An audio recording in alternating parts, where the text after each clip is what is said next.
In New York and Washington, there were spontaneous celebrations. The man who changed the world forever is dead. These are cities haunted by Osama bin Laden's warped philosophies. Reviled and hunted, yet he'd managed to evade capture for almost a decade until the net began to tighten 8 months ago. Last August, after years of painstaking work by our intelligence community, I was briefed on a possible lead to bin Laden. It was far from certain, and it took many months to run this thread to ground. I met repeatedly with my national security team as we developed more information about the possibility that we had located bin Laden hiding within a compound deep inside Pakistan. And finally, last week, I determined that we had enough intelligence to take action and authorized an operation to get Osama bin Laden and bring him to justice. Today, at my direction, the United States launched a targeted operation against that compound in Abbottabad, Pakistan. A small team of Americans carried out the operation with extraordinary courage and capability. No Americans were harmed. They took care to avoid civilian casualties.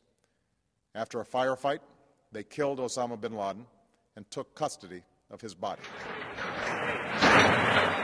After years of speculation over bin Laden's whereabouts, this is where he was finally found, in a secure compound just north of the Pakistani city of Islamabad.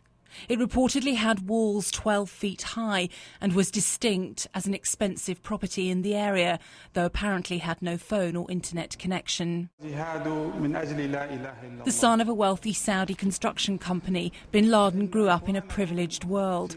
But soon after the Soviets invaded Afghanistan, he joined the Mujahideen and fought alongside them with his Arab followers, a group that later formed the nucleus for al-Qaeda. After declaring war on America in 1988, bin Laden is widely believed to have been behind the bombings of US embassies in East Africa, the American warship the USS Cole, and ultimately 9/11, the event which made him the most wanted man of a generation, not just for Americans, but for its allies too, as they went to war in Afghanistan to root him out. This news will be welcomed right across our country. Of course, it does not mark the end of the threat we face from extremist terror. Indeed, we'll have to be particularly vigilant in the weeks ahead. But it is, I believe, a massive step forward. Osama bin Laden was responsible for the death of thousands of innocent men, women and children right across the world. Bin Laden's victims may feel a sense of justice, but his death won't end the ideology he began of a global holy war with the West. In death, he will become a martyr to his cause. America knows that, putting its embassies around the world on alert, fearing reprisals for finally getting bin Laden. Lisa Holland, Sky News.